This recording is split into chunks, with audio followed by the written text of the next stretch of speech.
Hey, what's going on, guys? I wanted to make another video talking about a five stock portfolio, specifically in the technology niche. As you can see here in this diagram, you are going to get monthly dividends every single month, but however, it's not going to be, a consistent amount like I'd mentioned before, because in January you have one dividend payer, and then, in other months you have two, and then back to one. So it's not going to be a consistent a dividend stream per se, but with this simple five stock portfolio, you will get some sort of dividends every single month. So pretty simple here. ADP, they are a technology-based HR processing company. Definitely do your more research if you're curious as far as what they do. But they are a dividend payer. They have been consistently paying their dividend for a significant amount of time now. So definitely go check out that ticker. The next one in February is TXN.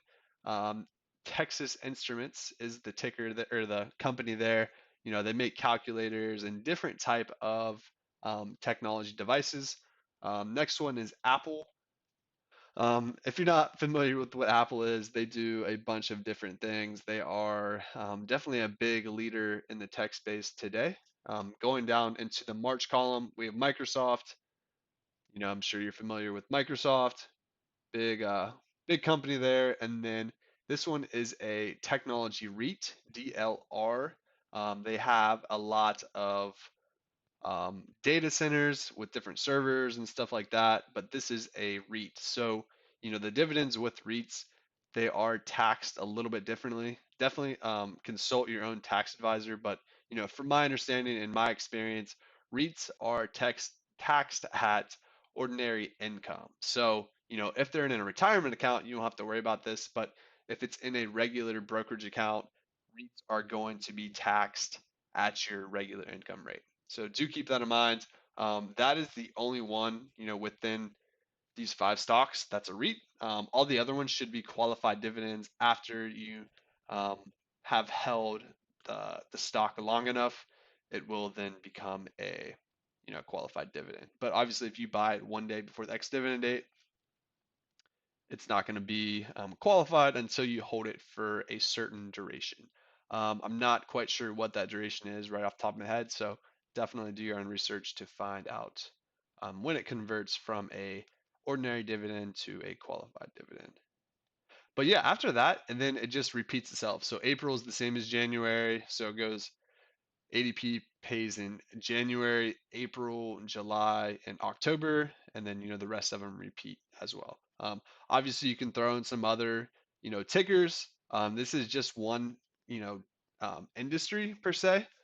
So obviously, if you want to be in consumer, kind of like the other video I'd mentioned before, you can throw those in here as well, and then you can kind of like develop and strategize your portfolio with different individual stocks. So jumping over to Excel, just another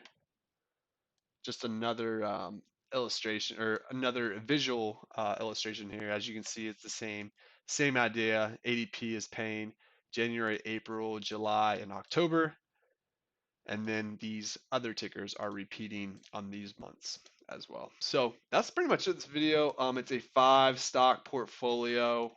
Obviously I would recommend, being more diversified than just one industry, but definitely I'm not a financial advisor, so do your own research.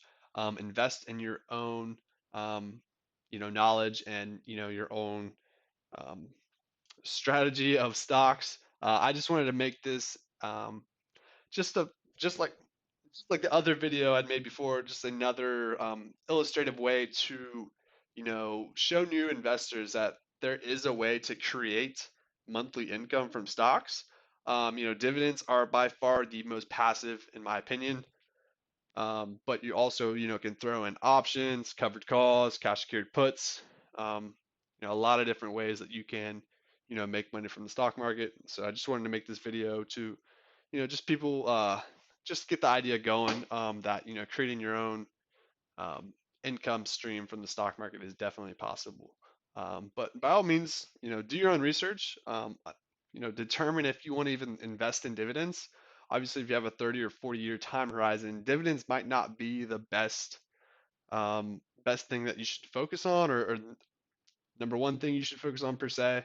But for my situation, I have 30, 40 years before, hopefully sooner than that. But I'm looking for more dividend growth um, stocks per se over, like high yielding, QILDs or like just different tickers with, high yields that are definitely lagging on, some of the growth components that I'm looking for. But yeah, guys, that's it for this video.